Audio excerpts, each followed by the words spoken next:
Thanks very much. It's been great being here. Very inspirational, actually. I've learned a lot about web science, about the mind, and about spinning Chinese plates from my daughter. And I hope to put that all to good use. I am planning to join the circus. But in the meantime, I actually wanted to talk about exactly this phenomena of how we learn from each other. Because I'm a traditional cognitive psychologist, and as a traditional cognitive psychologist, I've oftentimes lived in this illusion that we learn most of our information by ourselves staring at a computer screen in a laboratory, separated by other people learning independently on their computer screens, parallel play, as we would say in developmental psychology. And that's not the way that we learn most of what's important to us. We learn by emulation, we learn by seeing what other people are doing, by tweaking those things.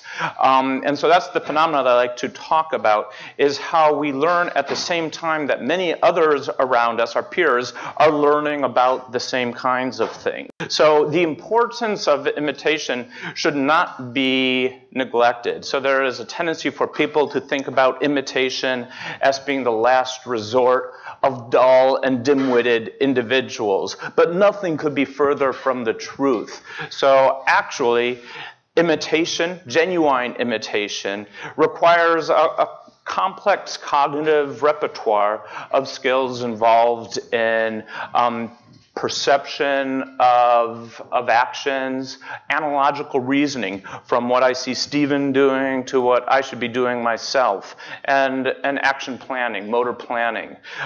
So people have argued that it's actually a sign of a cognitively sophisticated organism that it's able to engage in imitation. So you should wear your imitation proudly. So from a group perspective, imitation is important for at least two different reasons. The first is that in situations where you have to have the group coordinate, it's important to have the peers within a group coordinate with each other to imitate one another. And this is exactly what Professor Glor was talking about yesterday. In fact, he and I are taking the same example of the beehives. And this is a great example because the bees are trying to find a new nesting site. And it's definitely within all of their best interests if they agree on a nesting site, rather than having half go to one nesting site and another half go to another nesting site. And the way they do this is by this process, as Professor Glor was talking about, of Scouts reporting the location of promising nesting sites, recruitment of Scouts to more promising sites through this waggle dance that Professor Glor alluded to yesterday. Importantly, communication is only local. No needs to directly compare multiple sites. That comparison is done at the group level. Information is collectively pooled by these bees. And then there's this bottom-up consensus, which is rapidly reached by not necessarily one bee becoming turned over to the other side, but because of a rapid turnover of Scouts. And the result of this is that at one point, all of the bees will consensually agree to move to a different site, and they'll all appear at that new site, or at least the ones that are leaving the old nest. So that's one reason for imitation, because you want the group to be coordinated. Ian Cousins has talked a lot about this for migrating birds. The strength of the group comes from their ability to navigate better than any of the group members would be able to navigate to the nesting site on their own. All right. There's another type of benefit for imitation, which is the one that I'm going to be focusing on today, which is that even when an individual is solving a problem on their own, it's often helpful to exploit others' solutions, to take advantage of the solutions standing on the shoulders of the giants that have gone before them. This has been very well documented in animal learning in the world of foraging. For foraging, it's oftentimes advantageous for an animal to see where other animals are foraging, particularly when what they're foraging for is difficult to find. because it's small or because it's on the web. Here's an example of generations culture, and it's all because of this phenomena of innovation.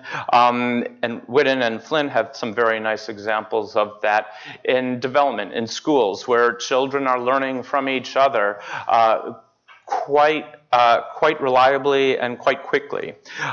There's also the sociological importance if one bumps up a level to imitation. Rogers has early work on showing the diffusions of innovations, for example, of farming pesticide in a farming community, and he is able to show that the community as a whole is far more efficient because of its exchange of opinions. Certainly, cultural progress requires imitation. Not pure imitation, of course, but remixing, taking and calling one's own what has gone on before. So this is Rebe Garofalo's view of the genealogy of pop music, and so if one explodes one particular area of this, you can see that all current music that we are listening to really involves a remixing of previous music. Ward Shelley has a number of beautiful diagrams of the evolution of various cultural artifacts. This is his map of the evolution of the avant-garde movement, and tracing it from the Renaissance to neoclassicism to Fauvism to John Cage to Beans, etc. And so it's another example of you think that something is totally new, something is avant-garde, right, on the front lines, but it's not really. There's a huge history to the front lines themselves, right? Technology requires this.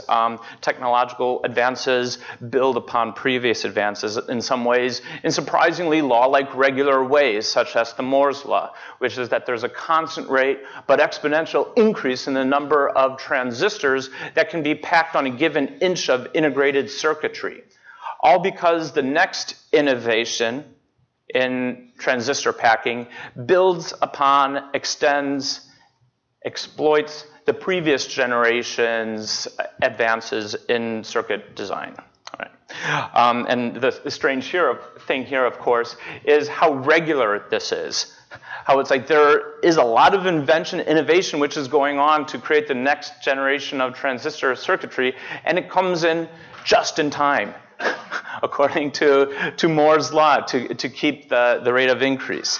Okay, what I'd like to focus on today is the consequences for the group of individual choices to either imitate or innovate. And it's not that one is good and one is bad for the group. You really need a blend.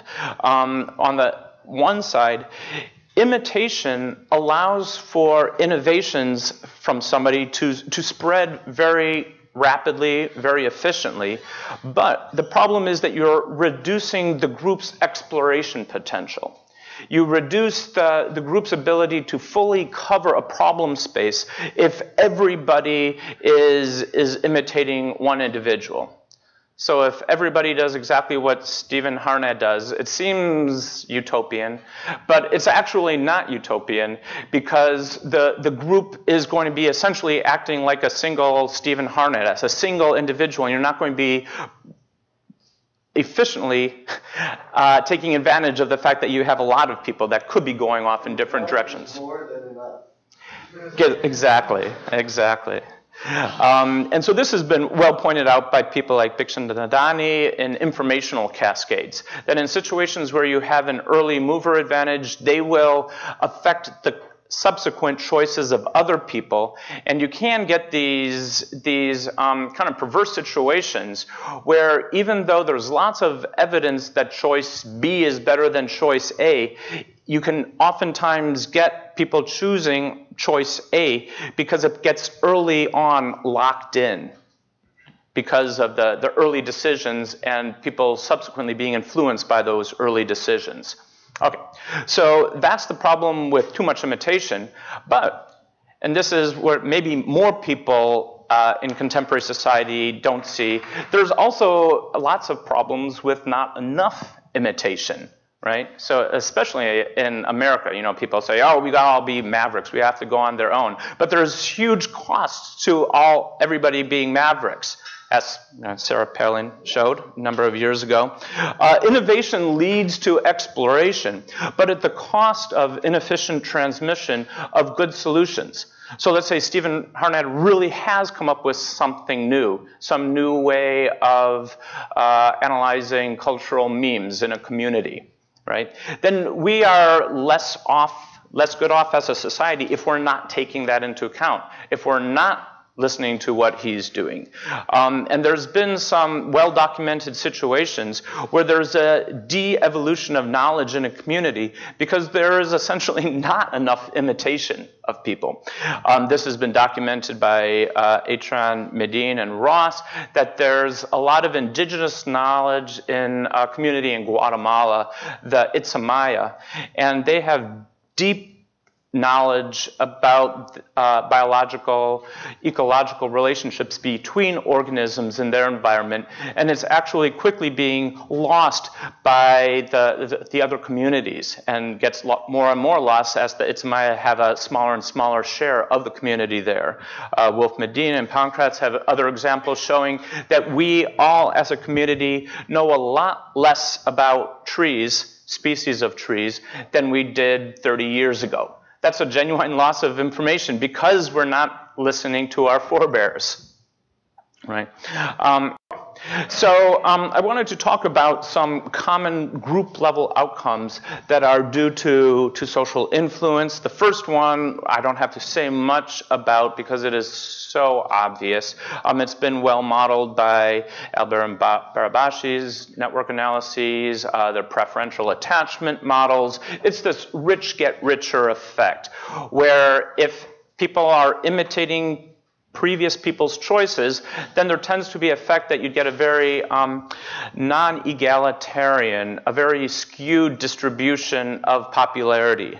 So YouTube is a good example of this, where the very fact that a video makes it on the homepage of YouTube's most watched videos almost assures that it's going to be watched by still other people, and it's going to become even more popular.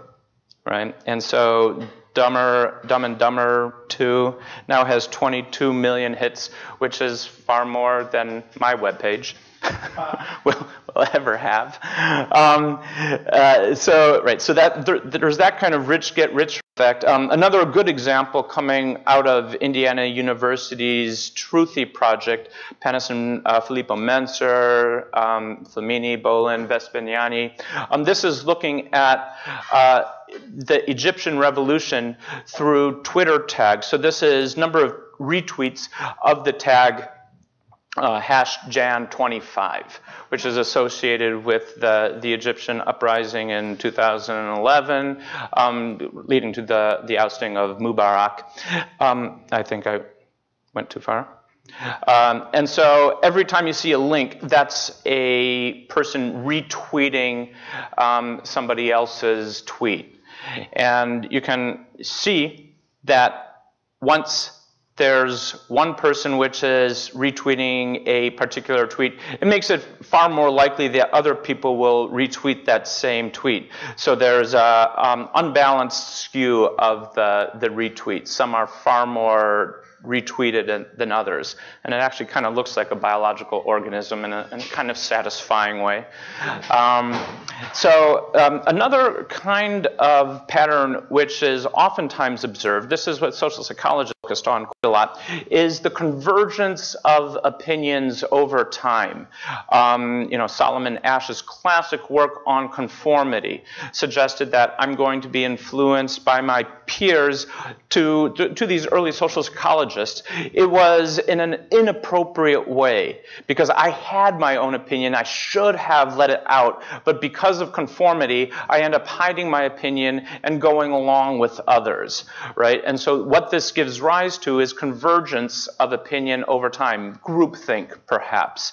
And Laland and Bourgeois have done some nice experiments in group behavior showing exactly that if you start with a certain amount of scatter of opinion of a group, it tends to become converged in time so that everybody has more similar opinions than they used to have. And it's interesting in this context to note that there is sometimes violations of this. Marilyn Brewer has developed an optimal distinctiveness theory, which says that we don't want to be exactly like others. We don't want to be completely removed. We want to be fitting into a society, but we also want to have our own distinct contribution in that society. And she has shown examples where there's sometimes divergence of group. This is related to the notion that you oftentimes have preserved minority subgroups, which is why there's still a Francophone population in Canada despite the majority English-speaking Canadian population. And there's actual things that minority group has to do in order to preserve its minority identity. Oftentimes, we've observed that one of the mechanisms for this is a spontaneous division of labor within a group. So you start with a group where everybody is pretty much doing the same kind of things, and in order to achieve group efficiency, different people have to do different roles. And going along with this, one of the interesting social outcomes of imitation is for polarization of groups. We all know of schism formation in many different religious and political realms. Protestants as a schism from the Catholics, the Bolsheviks versus the Mensheviks in Russian politics, the important split off of crust punk from hardcore punk, and maybe the most divisive of these of all, which is the British Darts Organization splitting off from the World Dart Council. Right? So the Brits among you can remember that tumultuous time, I think. And so one of the ideas for this, and this is well documented by Amazon, where you're told what other people like you are buying when you buy a particular book. So if you buy The Wisdom of Crowds, you're exposed to other books that you might be interested in, like The Long Tail.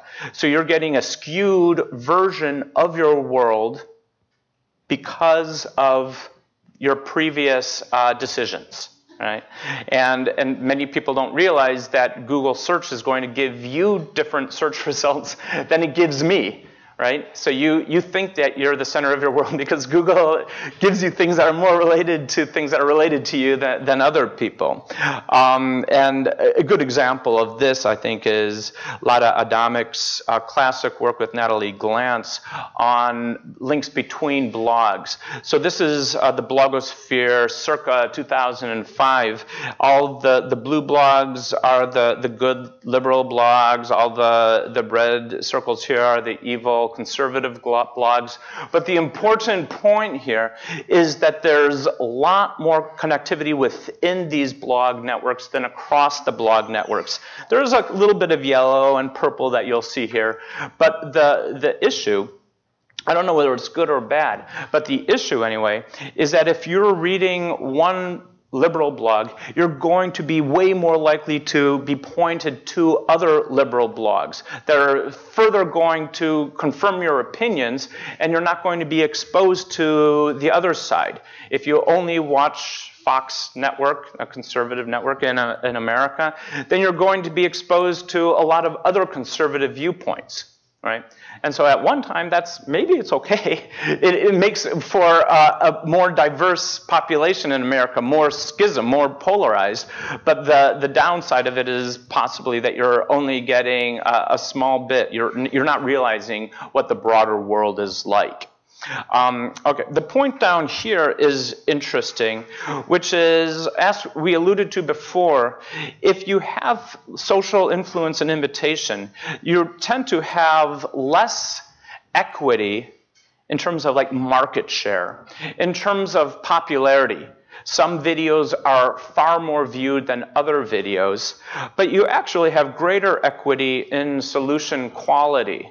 So, for example, we have work in foraging where if people can see each other position and where they are foraging, then there's a more equitable distribution of wealth. People will forage for more equitable numbers of resources than if people can't see each other. The problem with what happens if people can't see each other is that one person may get this mother lode of great resources, but if nobody else can see her, then she's just going to be harvesting those resources on her own.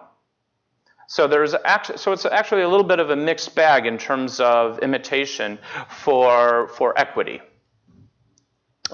Sometimes one of the influences of people imitating each other is efficient path systems. And so here is the path system coming from Indiana University, where it's interesting to note that somebody has taken it upon themselves to avoid this red brick road here and this asphalt highway here in order to cut across to save time when they're trying to get to Kirkwood Hall.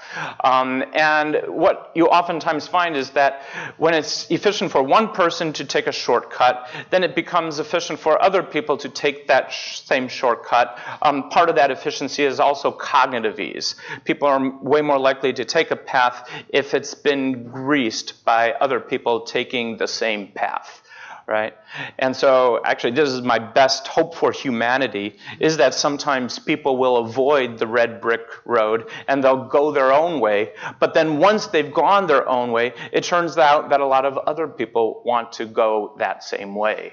Right? And so we've done a lot of experiments and computational modeling of the path systems that people will create. This is a path made by humans in an experiment where humans are given destinations, these large circles that they're trying to get to.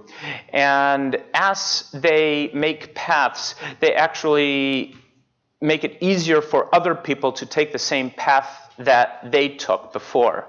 And from situations like this, we're interested in what is the resulting path system that people will create when they have this kind of motivation to take each other's paths.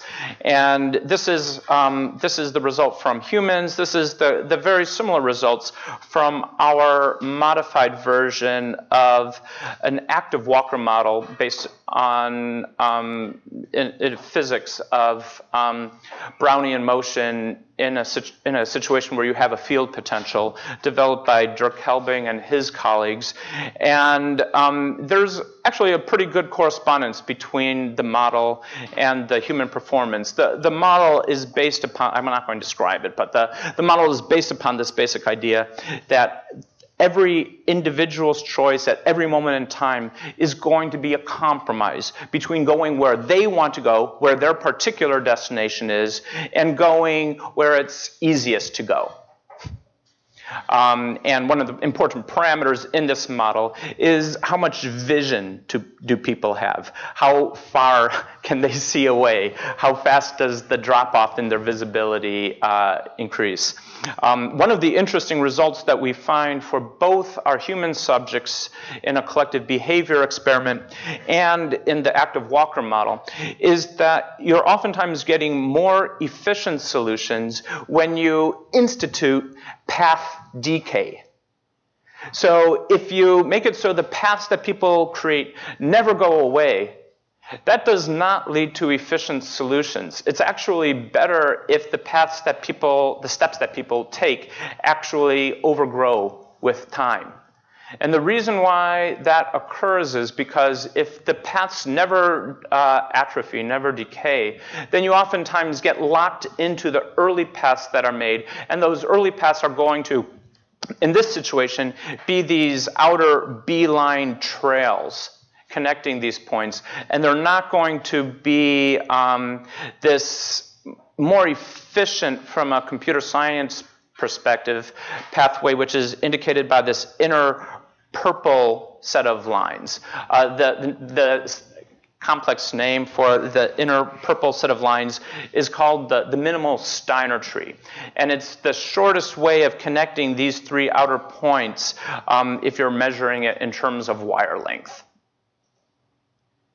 It's actually more efficient than the minimal spanning tree that some of you computer scientists have learned about in your introduction to computer science courses.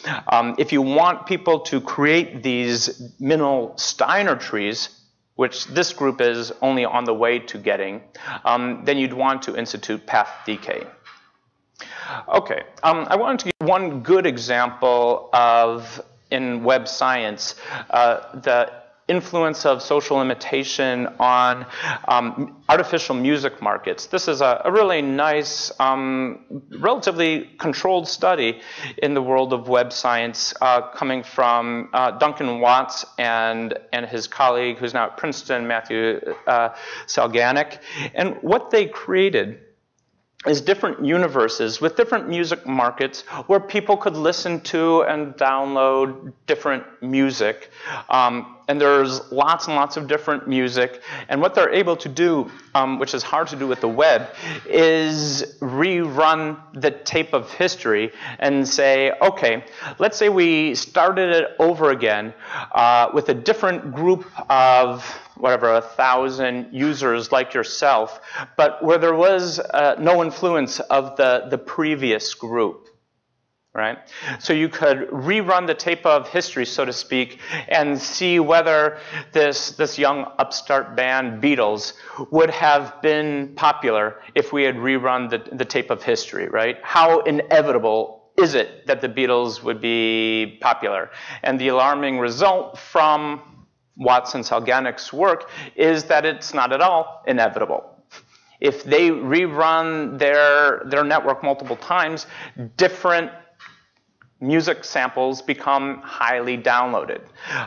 So what they do in their experiment is in the no knowledge condition, this is without imitation, you listen to a song, you rate the song, and you decide whether you want to download the song yourself.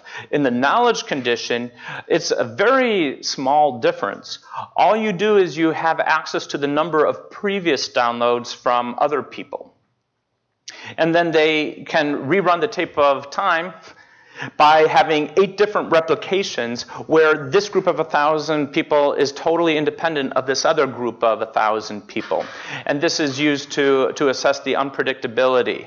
And the results from their experiment is that there's a large inequity in the download counts in the knowledge condition relative to the no knowledge condition. This is what the results actually look like.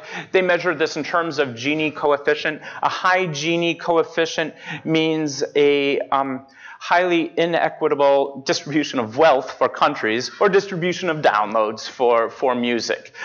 So if everybody only downloads the Beatles and that's the only thing they download, that would be a Gini coefficient of 1. Right? If you got every song being downloaded just as often as every other song, that would be a Gini coefficient of 0. And so what they find is that when people are independent, you get a more equitable distribution of downloads than in the situations in these 8 different runs of this world where people were able to see the download counts that other people's had. And they did a second version of the experiment with slightly different configurations, and they got an even bigger influence of this. So the upshot of this is that there's far more inequity when you do have the imitation. And there's also a large amount more unpredictability. You can't tell what's going to be popular when there's people that are able to see the download counts of others. This time it might be the Beatles that's super downloaded, and other times it will be Big Star, right? Neglected band. Right. Transitioning a little bit to our own work in the area, we've been interested in paradigms where we can look at the innovation dissemination. And here, I have to admit that the innovations that we're interested in people creating are far paler, more simplistic than the kinds of innovations that Professor Glor was talking about yesterday. But in a standard kind of paradigm that we would give, subjects are making guesses. In this case, it's simply a number between 1 and 100. And they will be told what is the the outcome of your guess. So if you guessed a particular number 40, the computer would consult this function, this three-peaked function, in order to tell you that your score is about 31, with a little bit of noise added in. Okay, but you don't see that function, so you don't know exactly how high your score is going to be. But critically for our experiments, we're also going to show people what other people's guesses were and how many points they got from their guesses. Okay, and so if you were this screen subject, you might say, oh, I want to guess over there because they're doing better than me.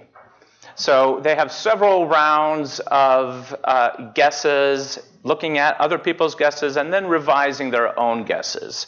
And so here, this is, in a nutshell, what the results from a large number of experiments that I've done with Winter Mason, primarily on this work, where we give people different types of search problem that vary in their complexity. From a very simple search problem where like 70 is the right answer, and the closer you get to 70, the better your outcome is, to trickier situations where you get 3 peaks.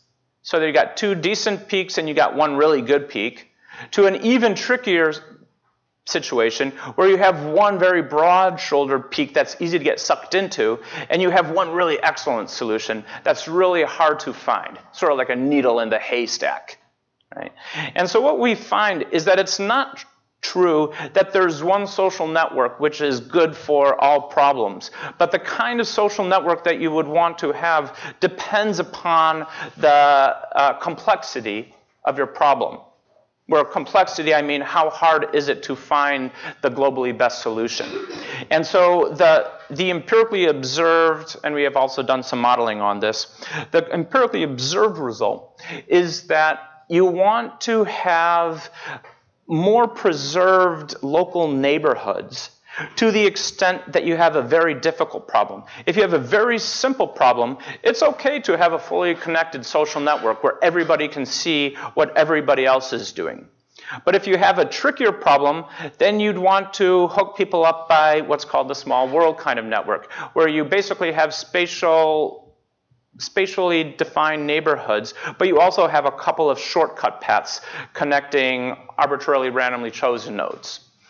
But if you want to have an even more difficult problem solved, then it's better not to use the small world network, but to do something which has even more restricted, socially close neighbors, namely the regular lattice network structure.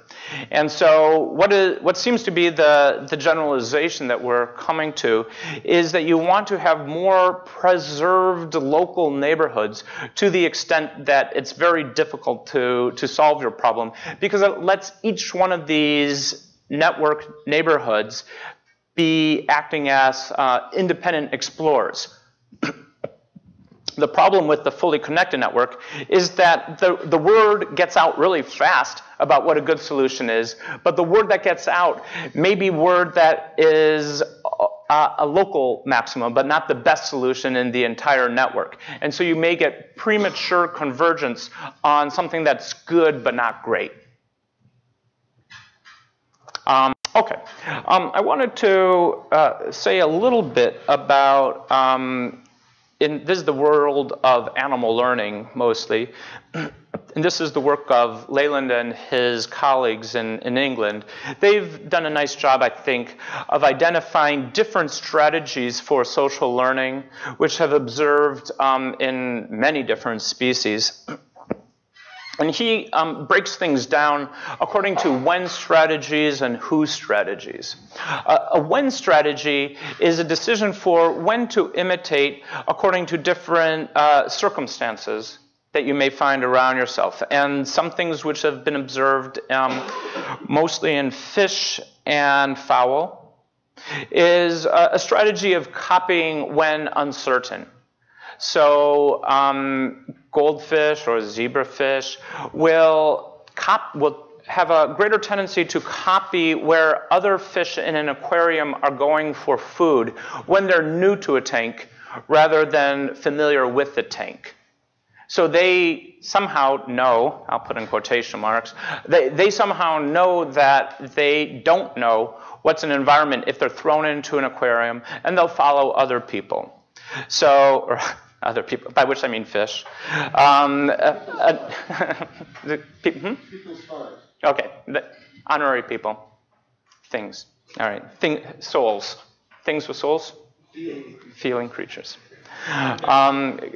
Another strategy is to copy when innovation is costly, and perhaps the most systematic work on this line has been done by Boyd and Richardson, have a number of nice, elegant computational mathematical models that tell you when to either imitate or innovate as a function of how difficult is it for you to actually engage in this innovation process. In many situations for industries, R&D is very costly. You don't want to engage in it unless you have to, and imitation is going to be preferred, for example, in the generic pharmaceutical market. Another variety of strategies are the who strategies, which tell you who is the particular person you should imitate, because oftentimes imitation is not promiscuous. You choose very carefully who you're going to imitate. Maybe the more promiscuous version of that is to copy the majority. So you look around, if you see more people going for A than B, then you choose A. The copy the successful individual strategy has been well documented in pigeons, in blue jays, which is to copy successful individuals. If you see somebody seems to be harvesting more grub than you are harvesting, then you will tend to copy them. To copy better individuals, you look around and see who's copying more than you're copying, and you copy them. We're interested empirically in other possible strategies. Maybe I won't go into those because those will come out, but they were more from our own theoretical perspective.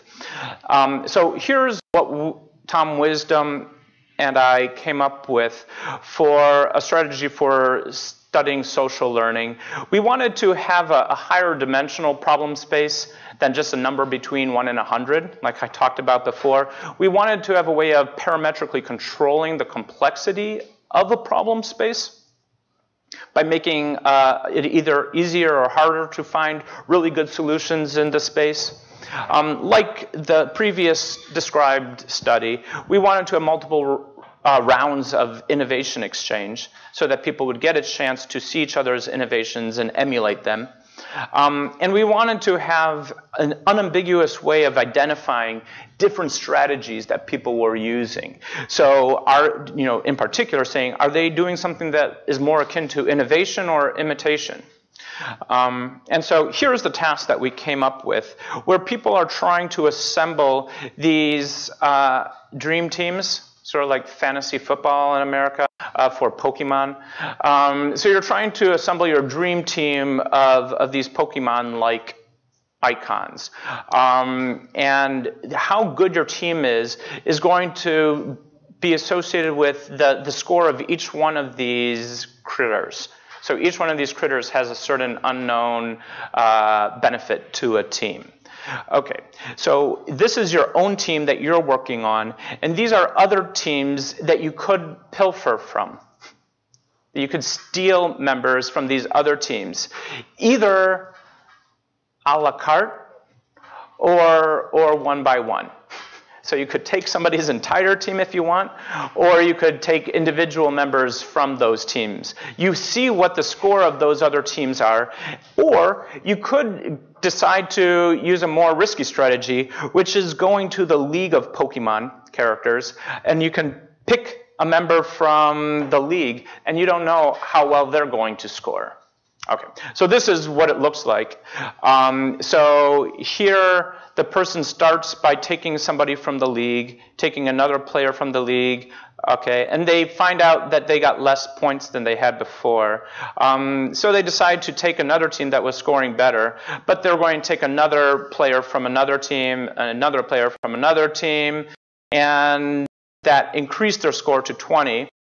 And so this time they decided to go to their best round, and then tweak that team a little bit. If you have, so that's how it works. If you, here's the advertisement part. If you go to groups.psych.indiana.edu and you're on a laptop, you should be able to play with anybody else who is playing right now. It's called Creature League, and you'd hit play Creature League. You'd have to sign the IRB so we can use your data.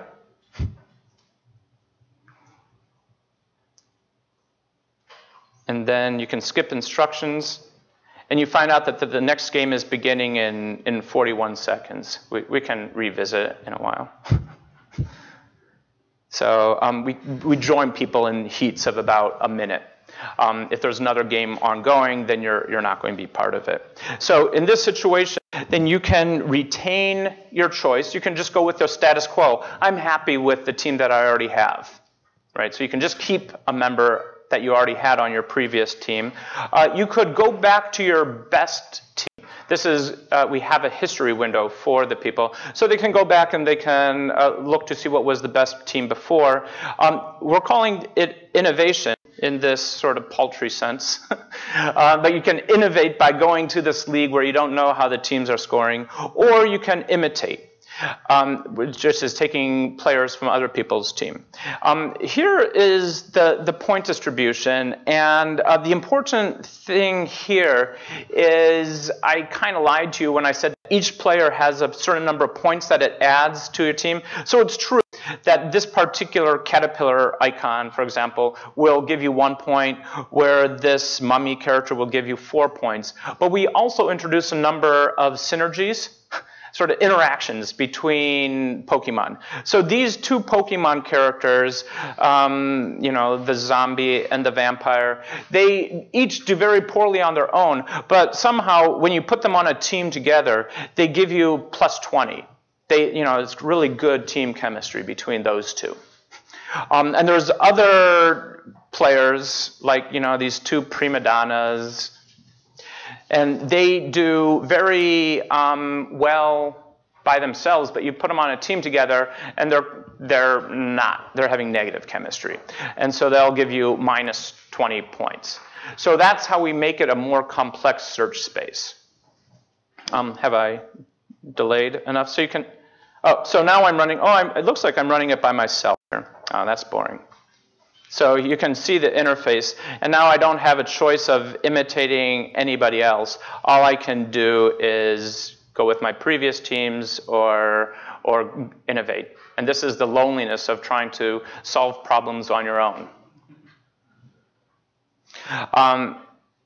So here's the point distributions that people actually attain. So if you just looked at any old random team, they would create this Gaussian distribution of green scores. If you look at the final teams that people create, you find that their final scores are quite a lot better than this. So they're doing okay. So relative to random teams, you know, they're beating 97% of teams that are out there. So how do they do this round by round? So round by round, what we find is that early on you might as well just keep the team because you don't have any scores associated with it. But on the second round, that's when you see the maximum imitation. Imitation decreases basically monotonically over the course of the 24 rounds of the experiment. People are imitating less. People are actually innovating less also. Most of the innovation is also early. So if they're not imitating, they're not innovating in later rounds, what are they doing? Well, it turns out what they're doing is they're going with the status quo. They're basically happy with their teams, and they're keeping those teams. Okay, but the interesting thing is that the most imitation is at the very beginning, though. Okay, so how do teams do? Well, we classify people into different groups according to what's the major strategy that they used.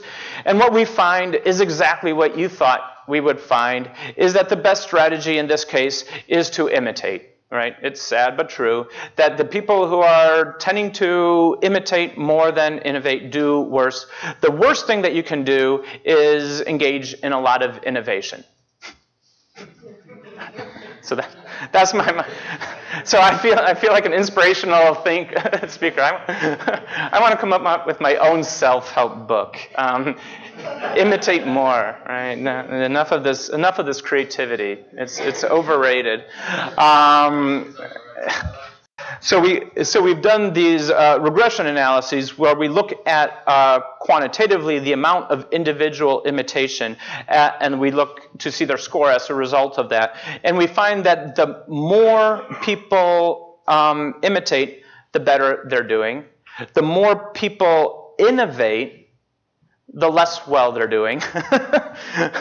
Okay, so that's all well and good, but this is the result that really surprised us, and maybe I'll end on this.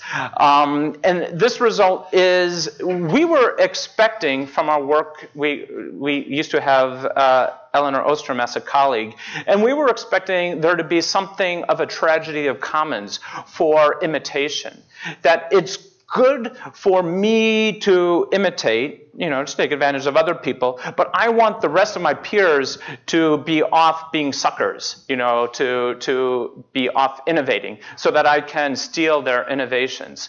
And that's not what we found at all. Okay, so if we look at who I'm surrounded by and we look to see how often they're imitating, okay, so this is how much the group around me is imitating from 0% to 15% of choices. And the important thing is we're excluding the individual themselves. Okay? So I'm not paying attention to whether I'm imitating or not. I exclude myself from analysis. Is it good for me to be surrounded by other imitators?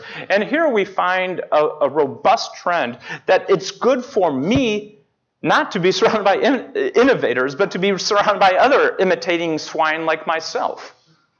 And here, this is really strange. I think there's several reasons for this, but one of the things that we see is that being surrounded by other people who are imitating allows good solutions in the community to be preserved. It's sort of like a distributed memory in the Wagner kind of sense.